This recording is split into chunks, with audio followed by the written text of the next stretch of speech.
Hola, ¿cómo están? Hoy damos inicio entonces a la última semana de clases. Este es ya el último video que les dejo en la unidad 5. Espero que hayan logrado sacar adelante su trabajo de evaluación de la unidad 4, la negociación. Ok. Y esta semana no hay evaluación adicional, sino que comienzan las evaluaciones recuperativas, los exámenes finales y todo ese tipo ¿cómo se llama?, de actividades que son de cierre de semestre. En esta unidad 5 vamos a hablar acerca de algo súper interesante que tiene que ver con el comportamiento organizacional y las personas dentro de las organizaciones. Se trata de un punto muy entretenido que también para mi gusto sería una asignatura adicional, pero que tiene la connotación de que lo vamos a encontrar en todas partes, por lo tanto es parte de la gestión de personas y en este caso es parte de la asignatura. Y hay varios documentos que puse ahí, son lecturas sencillas en realidad, porque como digo, la ciencia en sí es bastante más profunda de lo que vamos a ver en esta semana, en esta unidad, pero es importante que ustedes vayan conociendo al menos las bases, lo principal. Existe desde hace ya mucho tiempo el estudio del comportamiento organizacional, o CEO, que se conoce también, y que tiene que ver con cómo las personas interactúan entre ellas y con la organización. Esto quiere decir que se consideran cosas bien interesantes, por ejemplo, los objetivos individuales y los objetivos de la organización, de qué manera se alinean unos con otros y de qué manera las personas pueden lograr mejor desempeño en función de lograr tener un comportamiento motivado, un comportamiento adecuado para lograr los objetivos organizacionales y aquello para lo cuales fueron contratados. Siempre tenemos que entender que la organización va a estar siempre en defensa, ¿no es cierto?, y al resguardo de sus objetivos y de su forma de trabajar, incluyendo en esto la cultura organizacional. ¿Ok? Por lo tanto, es importante que aquí la gestión de operaciones se transforme entonces en una especie de salvaguarda de una individualidad organizacional bien concreta que le da forma a esa organización, que le da un estilo, una imagen, una manera de mostrarse ante el mundo y, por supuesto, además, en esa parte muchas veces está el valor agregado de una organización, la forma interna en que se comportan sus personas, en que como estas personas reaccionan ante las situaciones organizacionales. Muchas organizaciones dependen de eso. La imagen corporativa es, más allá del logotipo, es las personas, lo que son las personas internamente y cómo éstas se relacionan con el medio. ¿De acuerdo? Hay ejemplos muchísimos, ¿okay?, al respecto. De hecho, hay programas que se dedican justamente a preparar a las personas en función de eso y a alinearlas corporativamente. Ustedes pueden ver, por ejemplo, en la red un gran lugar para trabajar, que es una manera muy nueva de, ¿cómo se llama? Bueno, no es tan nueva, pero tiene pocos años comparado con otras formas de hacerlo, que permite establecer cómo esa organización responde y cuál es la correlación que existe entre las personas y los valores organizacionales. Otra de las cosas importantes que están aquí, ¿okay?, es el trabajo de equipo y el liderazgo. Estos dos elementos, si bien son bastante manoseados, lo voy a decir claramente, tienen sus características muy especiales dependiendo del tipo de organización y de la preparación de las personas ante esa organización. No todos los liderazgos son iguales, ¿okay? Ustedes pueden revisar a David Goleman, ahí él propone 6 estilos de liderazgo concretos, muy aceptados ya. Hay algunos que los reducen a 4, hay otros que los suben a 10, ¿okay?, dependiendo de la interpretación que cada uno de estos investigadores ha hecho del comportamiento del líder dentro de una organización. ¿Cuál es el estilo que priva, ¿no es cierto?, o que prima, perdón, dentro de una organización? Va a depender justamente de la forma, de la cultura organizacional en la cual está inmerso. Por lo tanto, los liderazgos también son importantes, son parte de lo que estimula un tipo de comportamiento organizacional. También está el trabajo de equipo, y el trabajo de equipo tiene también una relación distintiva entre una organización y otra. Para algunas organizaciones el trabajo de equipo es formativo y colaborativo, ¿okay? Para otras organizaciones el trabajo de equipo es básicamente cooperativo y relacionado, en términos de que se logre sacar adelante objetivos que le den carácter, ¿no es cierto?, a lo que se está haciendo de una manera muy concreta, la manera en que se hacen las cosas, ¿ok? Eso es lo que se conoce como el know-how, ¿de acuerdo? Eso es organizacional y depende justamente de cada organización establecer esa manera, esa distinción entre unas y otras. Incluso, aunque son competidores, las organizaciones tienen distinciones en términos de cómo interpretan el liderazgo, el trabajo de equipo y otro tipo de competencias y comportamientos que se esperan en las organizaciones. Entonces, la idea aquí en este caso es leer estos documentos, prepararse.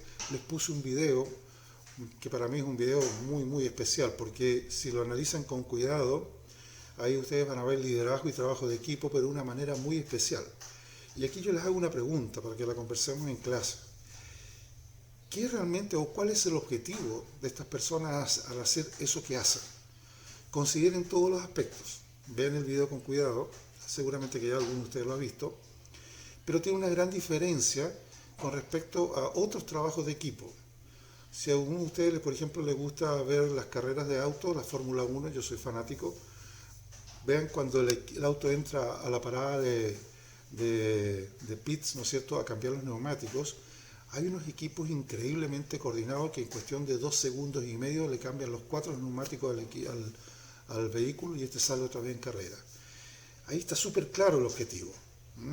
Reducir el tiempo de cambio neumático a lo mínimo posible. Cuando los equipos logran estar por debajo de 2.5 segundos, son equipos de altísimo rendimiento y hay algunos que lo logran. Incluso en algunas ocasiones hay algunos que han estado por debajo de los 2 segundos, lo cual no es menor. Por supuesto que para eso se requiere una preparación muy concreta y tener muy clara la responsabilidad de cada uno dentro del equipo. Y por supuesto también los recursos y las herramientas adecuadas, eso no cabe duda.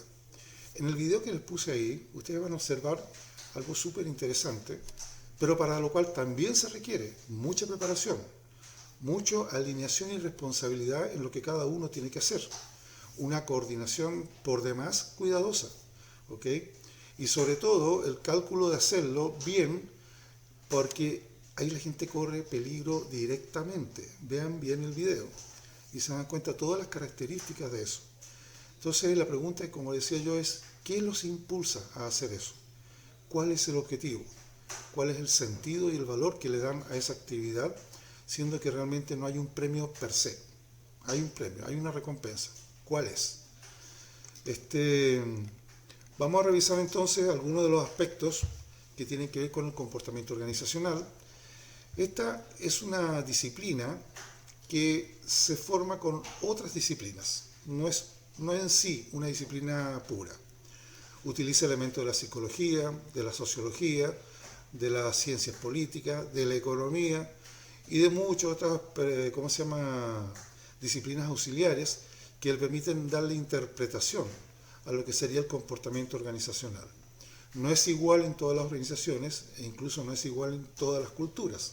Por lo tanto, hay diferencias concretas que se deben analizar cuando hablamos de el comportamiento de una organización frente a determinadas circunstancias. Uno de los ejemplos más claros es las organizaciones americanas u occidentales, digamos más bien. O sea, tenemos formas de comportarnos totalmente distintas a las orientales. No cabe duda que el ejemplo más destacado, digamos, de comportamientos disciplinados y responsables son los japoneses, donde tienen una cultura que les permite establecer eso sin tener que estar pensando en alineaciones extras. La gente se cría de esa manera.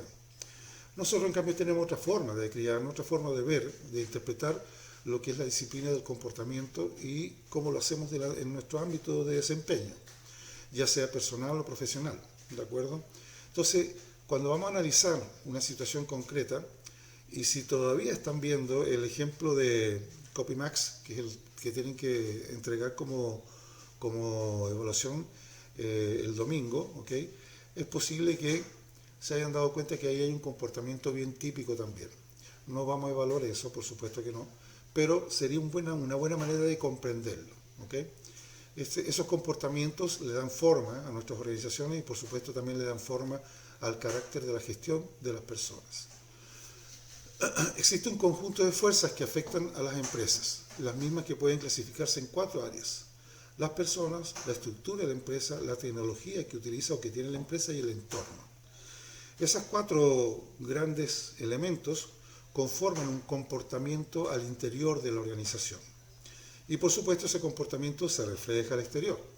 Y la retroalimentación del exterior, del ámbito donde se está desempeñando esa organización, es lo que hace que esta organización corrija, aumente, fortalezca o cambie totalmente sus comportamientos o busque los cambios y la adaptación.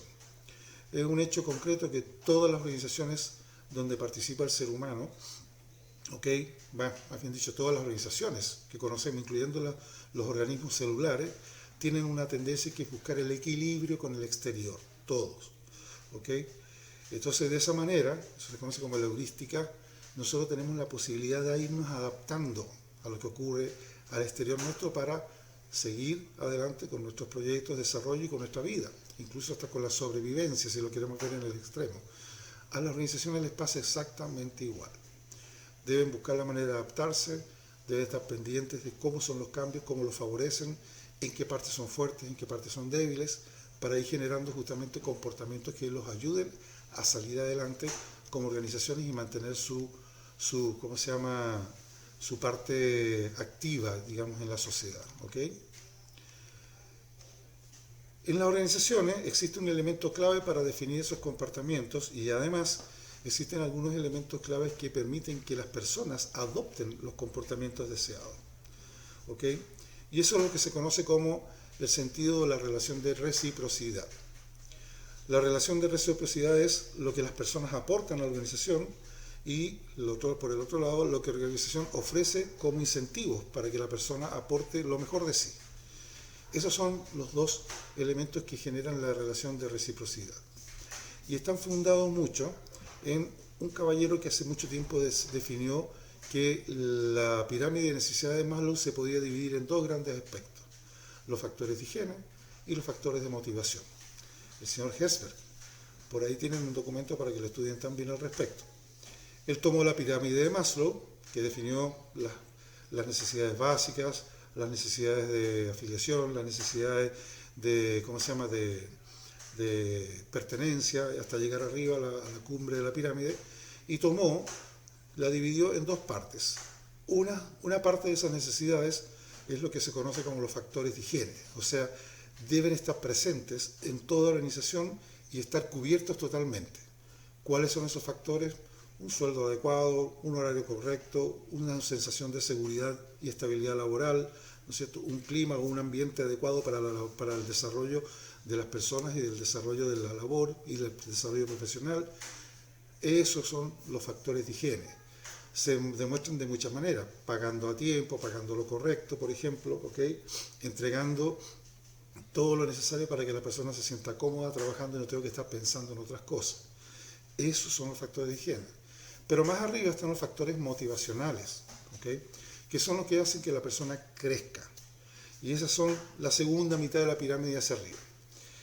Esos factores motivacionales tienen que ver con el desarrollo de la persona y su percepción de poder seguir adelante y lograr cosas. Esos logros, ¿no es cierto? Esa sensación de afiliación, esa sensación de pertenencia, de identidad, es lo que las organizaciones modernas buscan, ¿no es cierto?, de alguna manera promover dentro de sus culturas para que las personas sientan que lo de abajo está listo, está cubierto, así que preocúpate de ahí para arriba, porque todo eso es lo que va a ayudar a la organización a ser mejor, a la organización. Y por supuesto, y por la lógica de retribución, la persona también va a ser mejor. Entonces ahí está la relación de reciprocidad. Lo que la empresa entrega para que la persona logre también entregar el aporte más adecuado y que le dé los mejores beneficios. Hay un pequeño foro que les puse ahí para que lo revisen. Ojalá que podamos comentarlo en la próxima clase. Ojalá que tengan tiempo para hacerlo. El último aspecto importante es la cultura organizacional. La cultura organizacional no es solamente el idioma, ni los ritos, ni los saludos. Sabemos cómo nos saludamos nosotros, sabemos cómo se saludan los japoneses, sabemos cómo se saludan los europeos, etc. E incluso aquí en Latinoamérica tenemos diferencias, la manera de saludarnos y de relacionarnos unos con otros, los individuos. ¿Okay? Ustedes se darán cuenta que cuando hay un argentino, cuando hay un mexicano, cuando hay un venezolano y un chileno, todos ellos tienen distintas maneras de comportarse en base a una cultura en la cual se han desarrollado y su interrelación, por ejemplo, con el saludo, es distinta. Sin embargo, para nosotros es aceptable en la misma medida en que comprendemos porque son gestos, ritos y señas muy parecidas, incluso algunas palabras muy parecidas. Pero cuando estamos en una sociedad oriental como la japonesa, es bien distinto. El saludo tiene otro sentido. Los gestos, los ritos, ¿no es cierto? Las señales, las palabras son totalmente distintas. Ellos se hacen reverencias, no se tocan, ¿ok? Para saludarse no se dan la mano, sino que se hace una reverencia, y sabían ustedes que la reverencia, en función de cuánto la persona se inclina, es el respeto que le tiene el que está delante. Y por lo general ese respeto se le demuestra más a los mayores que a los más jóvenes. Entonces, de esa manera, si la persona que está delante es una persona mayor, la inclinación, la reverencia serán todavía un poquito más abajo por el respeto a la sabiduría de esta persona mayor. Una cosa que nosotros no entendemos, sino que la aceptamos, y cuando vemos a nuestros abuelos o a las personas mayores que nosotros, que entendemos que tienen una sabiduría de vida mucho más amplia que la nuestra, los respetamos de una manera implícita, más no explícita. No se lo demostramos de manera explícita, sino que solamente lo entendemos para adentro y sabemos que estamos delante de alguien a quien tenemos que respetar y apreciar, no solo por su edad, sino que además por lo que es, por lo que la persona ha logrado. La cultura lleva muchas otras cosas. Por ejemplo, el aspecto de la autonomía en la organización. ¿Cuán autónomas son las personas para tomar decisiones? Eso puede ser parte de la cultura. Aquí somos bastante restringidos con eso. Las organizaciones chilenas permiten muy poca libertad para tomar decisiones de manera individual. Casi todo se tiene que consultar con las autoridades superiores. La misma estructura, la forma jerárquica que tiene esa organización.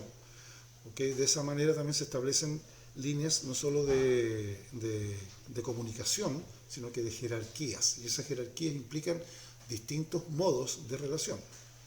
El apoyo que nos damos unos a otros, de qué manera trabajamos nosotros para lograr resultados.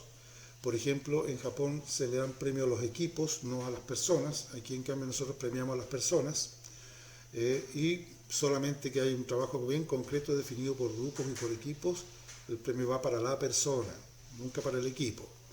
Nos olvidamos muchas veces de que las personas logran resultados gracias al apoyo de otras personas. Y eso en Japón lo tienen muy claro. Los premios, la estructura o la cultura del premio. A nosotros nos encanta el premio en metálico. Nos gusta que nos den un cheque. Pero en otros lados, con un simple reconocimiento, ¿no es cierto? Un reconocimiento público, un diploma, un certificado, un ramo de flores, cualquier cosa, la persona ya se siente que fue premiada y reconocida sin tener que ir más allá. Los conflictos, ¿cómo se resuelven? Nosotros tenemos la tendencia a gritar, por ejemplo, ¿no? Para nosotros un conflicto, como se lo planteé en la clase anterior, es un problema, no es una diferencia. Entonces, ¿qué ocurre? El problema hay que solucionarlo y como el problema es mío, ¿no es cierto? Yo voy a decidir que tú me tienes que arreglar mi problema porque yo no quiero seguir teniendo ese problema. ¿De acuerdo? Esa es la manera de pensarlo. Entonces, en otros lugares no. Si hay una diferencia, se sientan a conversar la diferencia para ver por qué existe esa diferencia, que puede ser un conflicto complejo o sencillo, y busquemos la manera de resolverlo entre todos, porque a todos nos está afectando. No es solamente a una persona o a un grupo de ellas, es a toda la organización que afecta esa situación. Entonces los conflictos se resuelven de otra manera también. Los riesgos.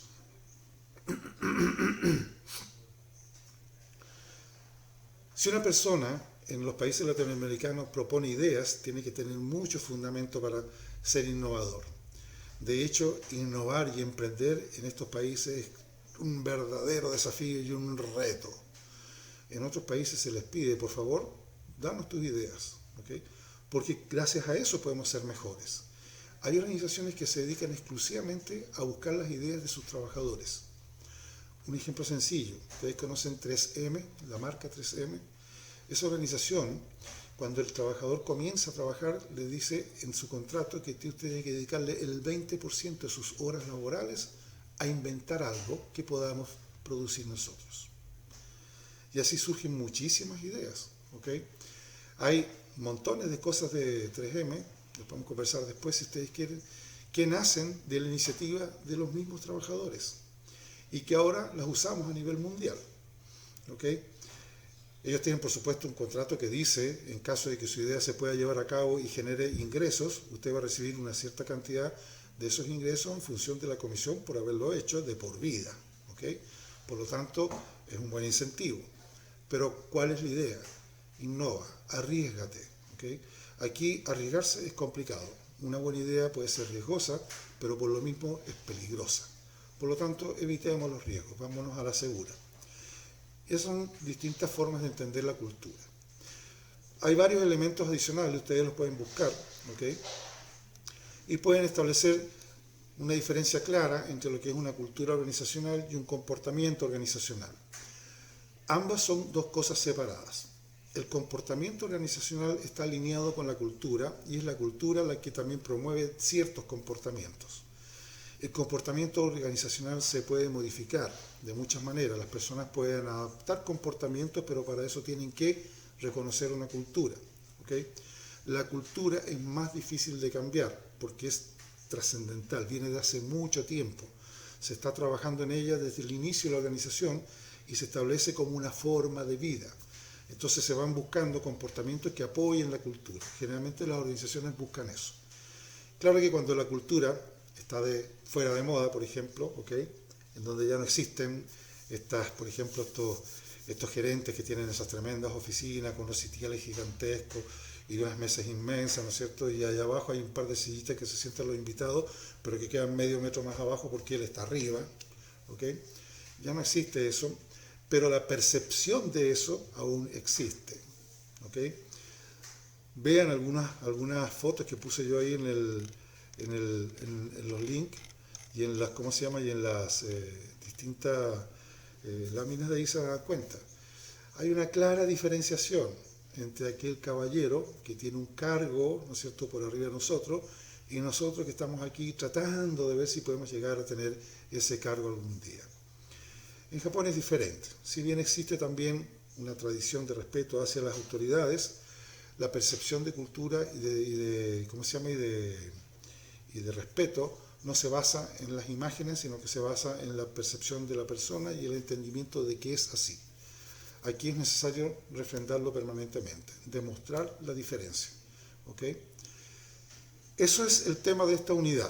No es gran cosa, en términos de la lectura, es bastante entretenido. Yo los invito a que exploren un poquito más eso.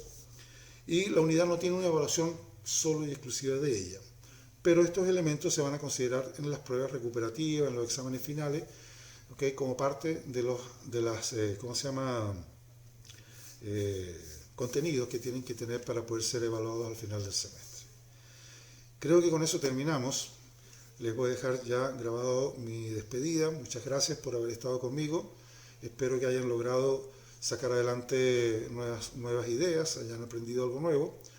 Me parece que logramos avanzar muy bien dentro de los contenidos de la asignatura.